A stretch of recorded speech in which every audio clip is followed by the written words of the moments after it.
In the chapter, we'll cover floating rate notes. So the highlights of the chapter is first, we're going to see what a perfect floater is, and then we're going to see the features of real-world floaters. Now, in the real-world floaters, we're going to need the perfect floaters because this is going to help us to evaluate real-world floaters.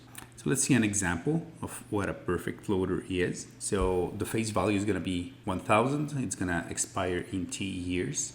And then it's going to have an annual coupon that is going to change over time. So the annual coupon is going to be the 1 year, in this case, interest rate observed at the beginning of the year.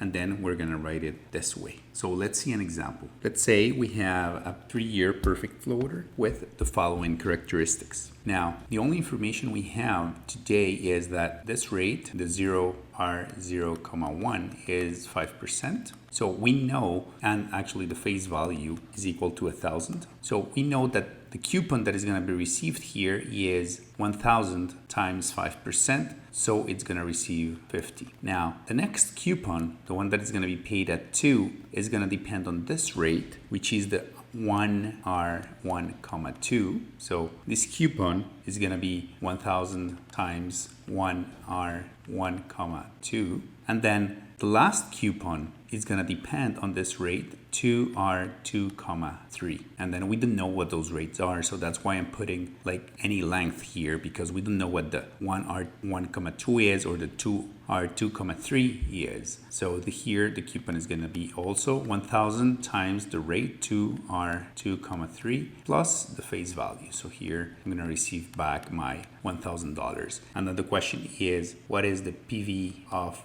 this perfect floater? Now, what you have to notice is the following. So when I'm at t equals 3, I'm going to discount my cash flows. So my cash flows are the 1,000 plus 1,000 2R2,3, and then I'm going to discount them at the rate of 1 plus 2R2,3, since it's 1 year, that's all I need. And then what's going to happen is, if I factorize here the 1,000, I'm going to be left with 1,001 plus 2R2,3 over 1 plus 2R2,3. So this is going to be equal to 1,000. So that means that the price of this cash flow at t equals 2 is going to be equal to 1,000. So now at t equals 2, I go and do the same exercise. So what am I left with at t equal 2? I'm going to be left with the 1,000 that I just computed from here, plus the coupon that I'm going to receive, which is 1,000 times 1R1,2. What rate am I going to discount it at? Well, since I want to bring it to t equals 1, so I want the price at t equals 1, then I'm going to bring it at the rate 1 plus 1R1,2. By the same trick, what am I going to find? 1,000. And then in the final cash flow, to be able to get the present value, what I need to do is, at t equals 1, what do I have? I have the information to get the price at t equals 0.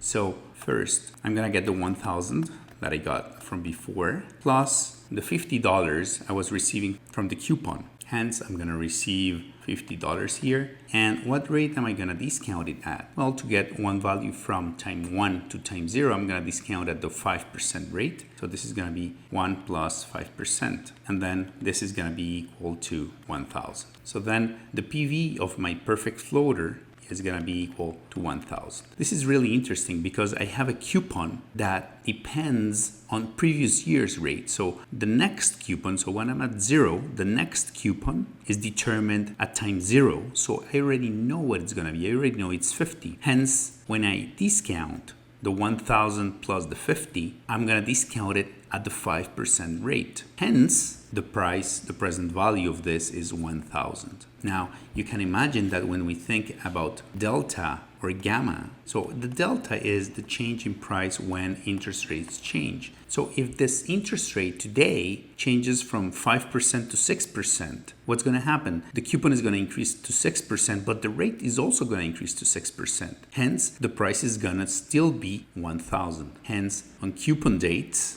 the price of a perfect floater is always 1,000, or the face value. So at coupon payments, this price is always equal to 1,000. And then the delta dollar is going to be equal to 0. And the gamma is also going to be equal to 0. So this is not going to be affected by changes in interest rates. Now, this is true only if I'm pricing my perfect floater at coupon payments.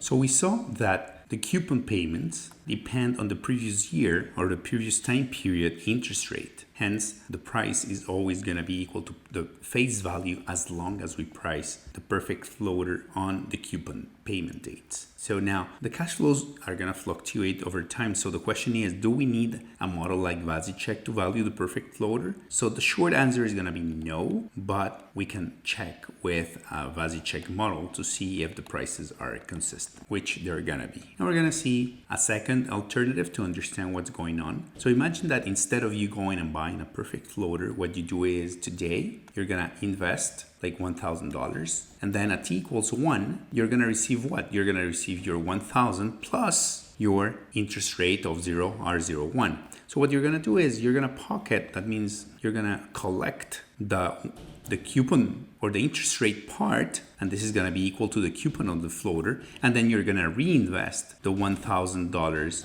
in 1 year zeros. And then you're going to keep doing the same over and over again at each coupon date, and then at maturity you're going to receive the 1,000 plus that rate, and this is equal to the final cash flow of the floater. So basically you can engineer yourself a perfect floater by just investing the face value of the perfect floater. Now let's see a second example. In the second example, what we're interested in is what is the value of a perfect floater between coupon payments. So we're going to buy 100 million of a 2-year floating rate note that was issued a month ago. So 1 month has gone by. This is going to pay 6-month LIBOR every 6 months. The initial value of the reference rate, that means the one we used to set the coupon, was 2.8%. And we're going to assume that there's 183 years in the first coupon period. So the question is, what is the price of the floating rate note? So this floater has a maturity of 2 years. And we know that the face value is equal to 100. And then what we want to know is how much is going to be received in 6 months. So today is 1 month after the last coupon payment. We also know that there's this reference rate, the rate that goes from 0 R06 months. And we know that this rate is 2.8%. The other thing with that we know is that at coupon payments, the price of the floater is equal to 100 to the face value. So we already know that in 6 months, were we to sell this floating rate note, we'd receive the 100. Now, the remaining thing that we're going to receive is the coupon. And in this case, the coupon is going to be equal to something that depends on the rate times the face value. So let's find what the coupon is. So the coupon is equal to 2.8% per year. And this is the same thing that 2.8%. We need to compute it, the equivalent rate for 6 months. So it's going to be 183 over 360. And then we get 1.42% per 6 months. Hence, the coupon in dollar terms plus the face value is going to be equal to 100 times 1 plus 1.42%, or 101.42.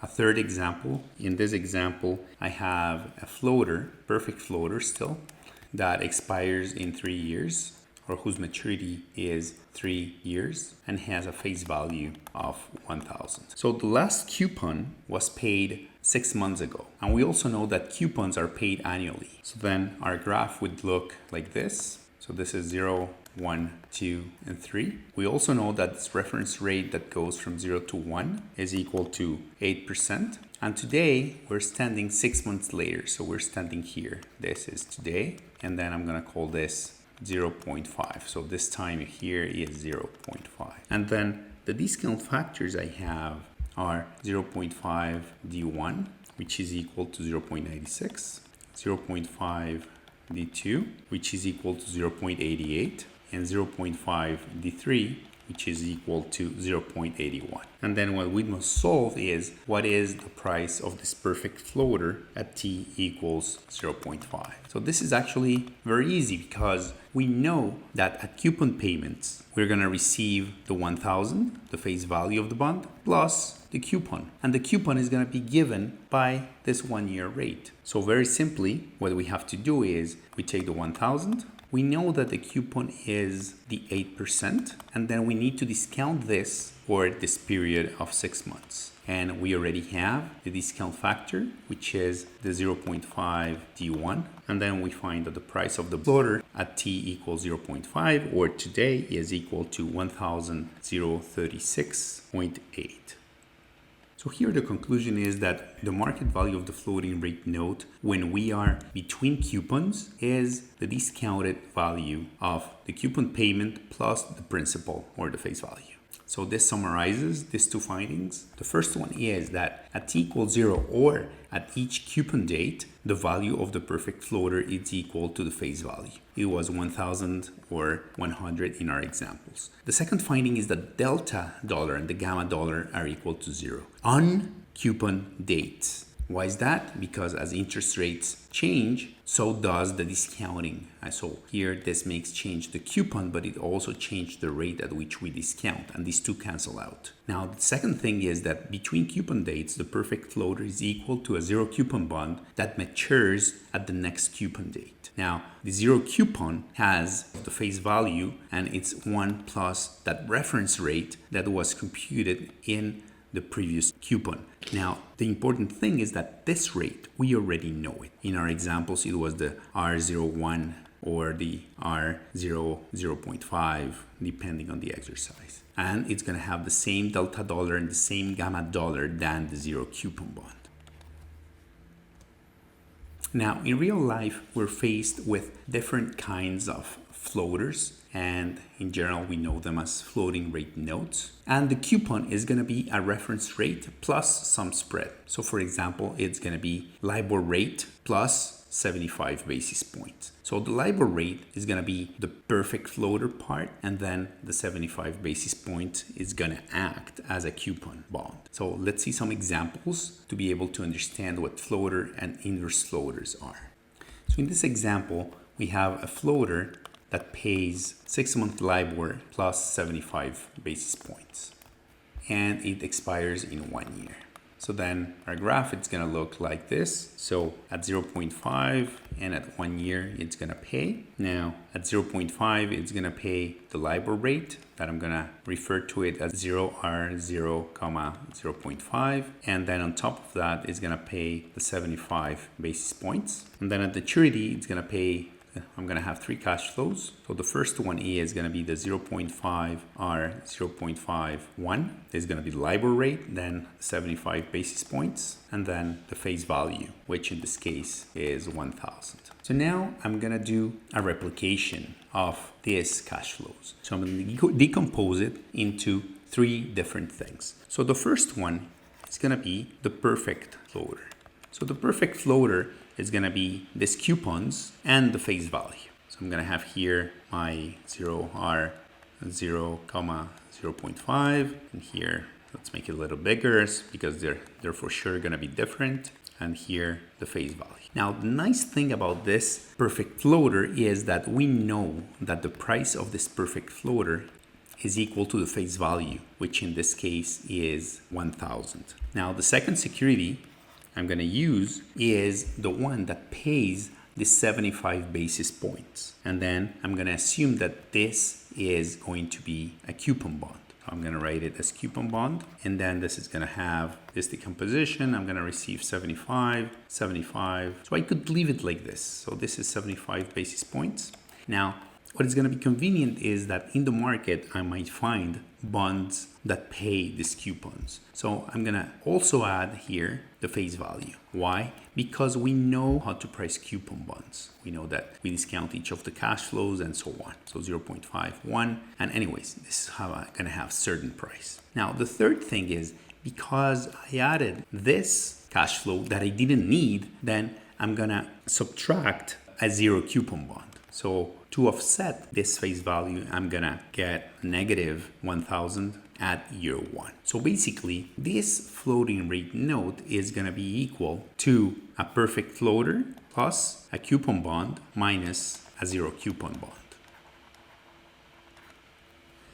So in this last example, we're going to see how to price an inverse floater. It's also called reverse floater or bowl floater. It's going to mature in 2 years. At t equals 2 is going to pay the face value plus an annual coupon, where the coupon rate is going to be determined by 17% as reference rate minus 1R1,2, which is the rate observed in year 1 that goes from year 1 to year 2. At t equals 1 is going to pay just the coupon, where the coupon rate is also 17% minus, and now the reference rate is going to be 0R01. And at t equals 0, the floater is issued, so no coupon is paid. Now, the annual rates or the term structure, this is actually in annual compounding, are 7.25, 7.59 for the 2-year rate, and 7.82 for the 3-year rate. And then the question is, what is the price of this inverse floater at t equals 0? So what we know is that this inverse floater lasts for 2 periods, year 1 and year 2.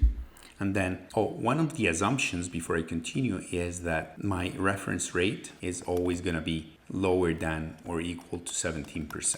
So this is to avoid having here negative coupons. So that cannot happen. We always have positive coupons. So what I'm going to receive here, I know that for sure I'm going to receive the 17% of the coupons. So the 17% is guaranteed. Then I also know that at time t equals 2, I'm going to receive the $1,000 coming from the face value, and I know that I'm going to have to pay, I'm going to have a negative cash flow that here it's going to depend on the rate, or it's going to be 1,000 times 0R0,1, and here another negative cash flow is going to be 1,000 1R1,2. So then they ask me, okay, how can you price this security? So then one of the things that you have to notice, so this is the price of the floating rate note. Actually, the inverse floater. So one of the things that we can do is we can decompose this perfect floater, because these cash flows are creating a mess in what we're going to do. So let's see how to decompose it. So just based on what we did before for the floating rate note, we're going to follow the same logic. So the first thing we're going to decompose it in is on a perfect floater. So the perfect floater is going to be the one that where I have to pay those varying cash flows. So I know I'm going to pay these 2 cash flows. So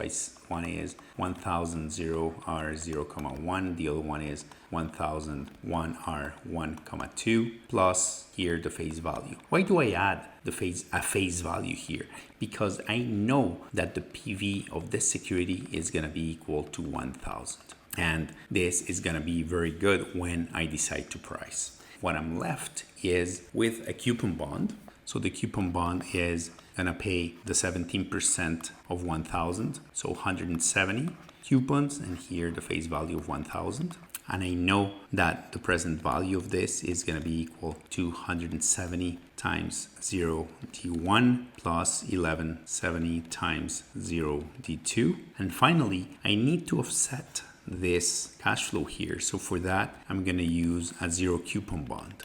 And the zero coupon bond is going to be very simple. It's basically something that pays $1,000 in year 1. And the PV of the zero coupon is going to be equal to 1,000 0D2. So let's solve first for the coupon bond. So the coupon bond is going to be equal to 170 over 1 plus 7.25% plus 1170 over 1.0759. Actually, this was squared, and this is equal to 1169.254. The value of my zero coupon bond is 1,000 over 1.0759 squared, and this is equal to 863.88. So what do I have to do now? How did I decompose my inverse floater? The inverse floater is equal to minus the price of a perfect floater plus the price of a coupon bond plus the price of a zero coupon. So the perfect floater has a price of 1,000, so it's minus 1,000, plus the coupon bond has a price of 1169.254,